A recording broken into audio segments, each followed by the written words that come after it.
कश्मीर का मुकदमा पाकिस्तान उसी वक्त हार गया जब आज़ाद कश्मीर के लोग खड़े होकर कहते हैं ये जो दहशतगर्दी है इसके पीछे वर्दी है और तुम हमारे हकूक देने के बजाय हमें दहशतगर्द करार दे रहे हो। एमपीज जो ब्रिटिश पार्लियामेंट के, उन्होंने भी एक लेटर फॉरेन ऑफिस को लिखा कि ये जो एंटी ह्यूमन राइट्स जो पॉलिसीज है पाकिस्तान की सरकार की, उसके बारे में कुछ किया जाए।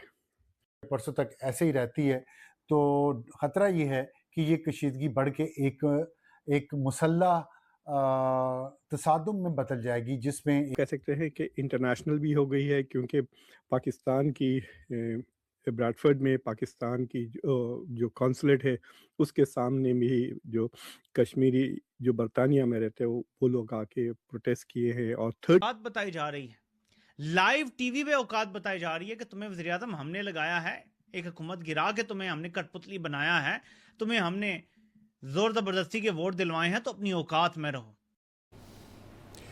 देखिए, ये जो सब्जेक्ट है ना आज़ाद कश्मीर का, लाइक बलूचिस्तान, लाइक गिलगित बल्तिस्तान, ये अब नेशनल सिक्योरिटी का इशू बन चुके हैं। देखें, अगर अली गिलानी साहब को उल्टा लटका के या मीर वाहिद उमर फारूक को उल्टा लटका के और भारत ये फैसला करता कि हमने इनसे छुड़वानी है, तो क्या वो बर्दाश्त कर पाते?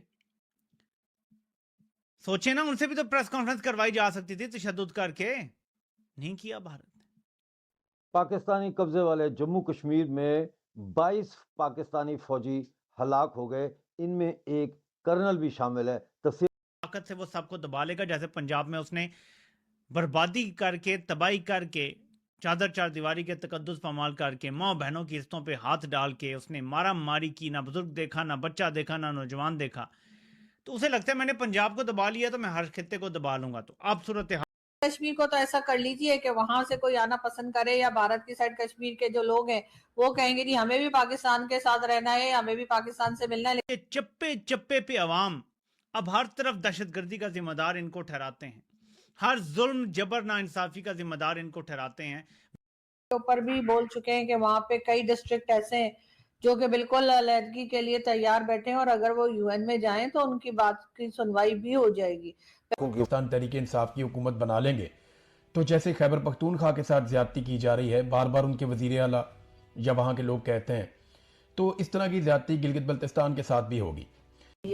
कमांडो कंपनी बुलाई और वो हेलीकॉप्टर जो पहुंचे वहां पे, गालबन MI-17 हेलीकॉप्टर था, फिस्ट to air missile, Stinger missile से उनसे हमला कर दिया गया और वो हेलीकॉप्टर को गिरा दिया गया। विजुअल्स, वो दो रीजन में बहुत अनहैप्पीनेस है, डिससैटिस्फैक्शन है सरकार से। उनके मसले अलग अलग हैं, लेकिन दे वर बोथ प्रोटेस्टिंग। 2018 से पाकिस्तानी आज गरीब हो गया है, 2014 से भी पाकिस्तानी औसतन गरीब है। ये हुकूमत के शुमारियात हैं।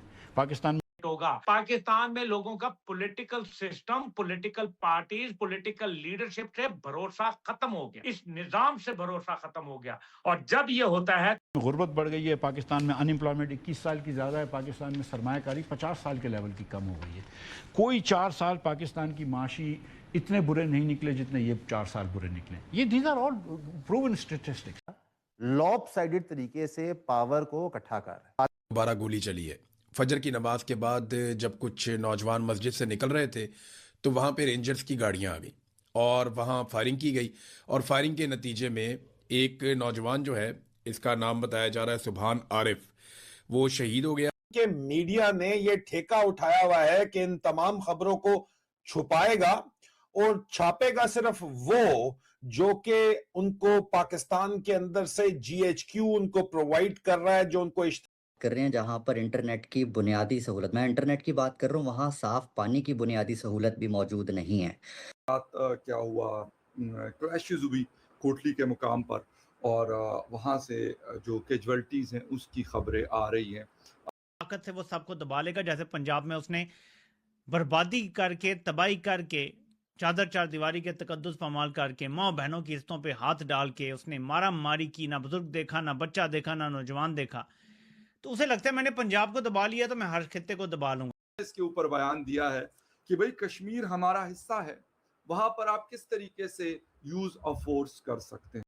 बहुत ज़्यादा ख़तरनाक हो चुकी है, ख़राब हो चुकी है, कशीदा है इस वक्त, ख़ास तौर पे रावलाकोट में। इस्लामाबाद को अपनी बिजली बेचना चाहें तो वो अपनी मर्जी से अपनी तय की हुई प्राइस पे बेचे। ऐसा नहीं हो सकता है कि पाकिस्तान पीओके को एक कॉलोनी की तरह ट्रीट करता रहे, वहां से बिजली निकाल के इस्लामाबाद और कराची के कारखाने और इस्लामाबाद और कराची के महल जो हैं उनमें बिजली जलाता रहे और जो 4 गुना 5 गुना प्राइस पे वही बिजली वापस पीओके के लोगों को बेचे। ये कॉलोनियल माइंडसेट अगर नहीं है तो और क्या है।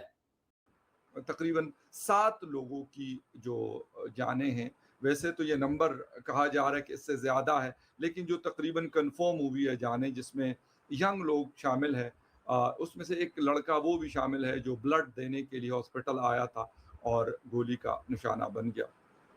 फिर देखिए मेन अहम पाकिस्तान के लिए ना कभी कश्मीर ना कभी कश्मीरी, कभी उनको कश्मीर या कश्मीरियों से हमदर्दी नहीं थी। 50 से ऊपर का इस वक्त तक शहादतें हैं जो कि इस वायलेंस के अंदर हुई हैं, जो स्टेट ने, पाकिस्तानी स्टेट ने, पाकिस्तानी मिलिट्री इस्टेब्लिशमेंट ने किया है, जिसकी वजह से जो नारे लग रहे हैं, जो जहां से अच्छा हम बचपन से ही सुनते चले आ रहे थे ना कि पाकिस्तान नाजुक दौर से गुजर रहा है और हर हुकूमत ने आवाम को ये बताया कि हम नाजुक दौर से गुजर रहे हैं, इसलिए हमारी हुकूमत का चलना ज़रूरी है और आवाम को कुर्बानी देनी होगी। कि इंडिया ने पाकिस्तान को इंटरनेशनल लेवल पर डिप्लोमेटिकली आइसोलेट करने की कोशिश की और डिप्लोमेटिकली उनको नंगा करने की कोशिश की। देखें, ये कोई ढकी छुपी बात तो है नहीं कि सैंक्शंस लिस्ट जो यूएन की है उसमें से कोई 1200 लोग पाकिस्तान के अंदर मुकीम है। उसके बाद ये है कि हाफिज सईद पाकिस्तान में है, मसूद अजहर, ये जो सारे सैंक्शंस टेररिस्ट हैं। कुछ हद तक पाकिस्तान ने अपने पैर पे खुद कुल्हाड़ी मारी। बल्कि ये हमारी हुक्मरान अशराफिया के इत्तेफाक का नतीजा है जिसमें ये सब मिलकर अंधेपन का नाटक करते हैं और रेवड़ियां वो अपनों में बांट कर मंसूबाबंदी करते हैं। अच्छा, अब कल कौमी इक्तिसादी काउंसिल का इजलास, हमारी इतलात के मुताबिक जो लेटेस्ट कल हेलीकॉप्टर क्रैश मुजफ्फराबाद के अंदर हुआ, उसके बाद से 16 अफराद को जो है वो शहीद किया जा चुका है और टोटल डेथ टोल इस वक्त तक 50 से ऊपर का है। हालांकि जिलों में जत्थों की सूरत में जा रहे हैं, एक दो जगहों पर ज़ख्मी होने की खबरें हैं। नमस्कार दोस्तों, स्वागत है आपका मेरे YouTube चैनल में। पाकिस्तान की नज़र हमेशा से इंडियन कश्मीर पर थी, लेकिन कहते हैं यानी कि लालच का अंजाम बुरा आता है। अब हालात ये है कि भारतीय कश्मीर तो दूर, पाकिस्तान के हाथ से पाकिस्तानी ऑक्युपाइड कश्मीर यानी POK भी जाने वाला हो सकता है कल तक हमारे पास चाह रहा हूँ। चले वो तो पावर पॉलिटिक्स ऊपर की होगी, मोहल्लों में कैसे फैल गया, दुकानों में कैसे फैल गया, बाजार में कैसे फैल गया, देखें आप जो मर्जी कहें, और मुझे पता है कि इसके ऊपर मीडिया पे किस किस्म की डिबेट हो रही है, लेकिन लोग निकलते हैं ना। नहीं, मैं गुजारिश